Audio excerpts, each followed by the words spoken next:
I am Sharon Howell with Memory Savers, and we're here to just talk to you about the Vital Life program. Okay. Does the Vital Life Community Wellness Program support St. Leonard's mission? I do believe it does. St. Leonard's mission statement reads, responding to the gospel of Jesus, St. Leonard assists seniors of all faiths to achieve their highest level of independence. And from what I can see, through what we are doing with the Vital Life community, this journey we've been on for the past 2+ years, we've been able to take our mission statement to a new level. I think a level that includes not only our residents, but also the families of residents, members of the outside community, friends of St. Leonard, as well as our employees. And I do believe that that enhances the mission statement that we have. A very perhaps unique piece to the Franciscan tradition is that of building relationships. And definitely the Vital Life community, the Vital Life process, the 8 dimensions of wellness have certainly engaged us in relationship building. And so I think it's been a good thing for us.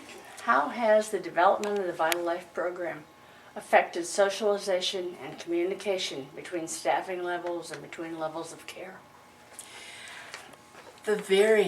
Each of the 8 dimensions of wellness really requires some kind of socialization.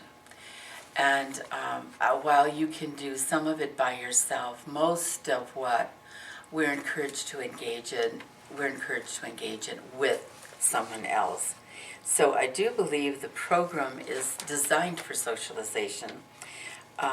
It presupposes that people are willing and ready to get together with one or more other people in order to engage in whichever 8 dimension they are seeking to be engaged in at that time.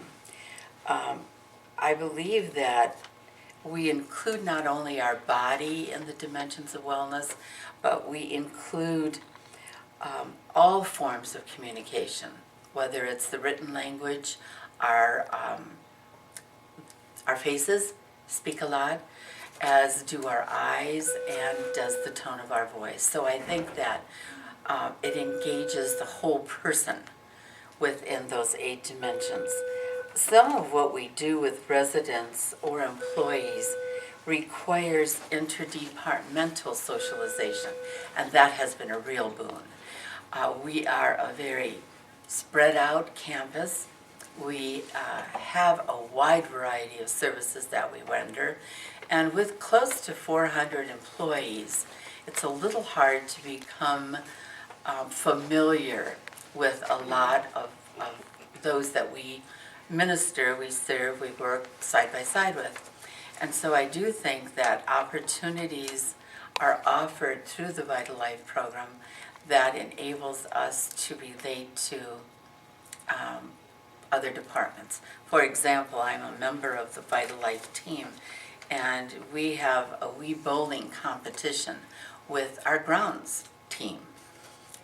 I think they're called the Dirty Dozen or the Dirty Half Dozen, which has allowed me to get to know our grounds crew just a little bit better. Since the beginning of the Vital Life Community program, do you think as a campus we have experienced a better understanding of the concept of spiritual wellness?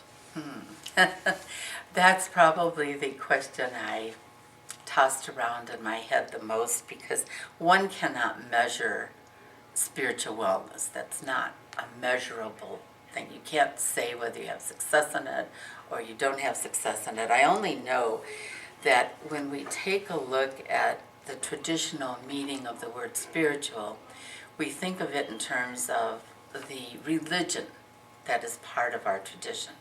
Well, we have within our resident community, as well as within our employee community and their families, a wide variety of spirituality traditions, spiritual traditions as such. And so sometimes I'm inclined to invite our employees especially to think of spirituality not so much in terms of their religious tradition, but that innate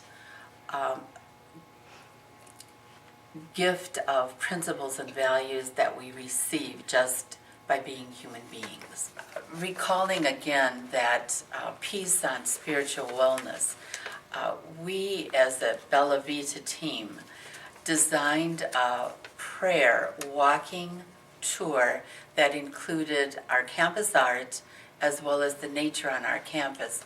And we prayed the tour in the words of St. Francis of Assisi, who wrote the Canticle of the Sun for several years and really finished it before his death, within a day or two of his dying. And that Canticle of Creation really calls us to, I do believe, and Deborah can confirm that for me, to really respect all that God has given us. And we are certainly the epitome of God's handiwork. Where do you see the state of our campus wellness in 5 years and then in 10 years? If I can take from the growth we've made in 2.5 years, I could only see a greater enhancement of our programming, a greater creativity in the programming that we have already offer, and also I see us growing in the whole direction of Vital Life and the 8 dimensions of wellness. To look at 10 years down the pike, it would kind of be a gamble, because it would have to do with the energy and passion of the residents that we continue to draw to St. Leonard. And it would also have to do with the passion of the employees as they not only engage the residents in growing in 8 dimensions of wellness, but also as they engage themselves and then one another in that.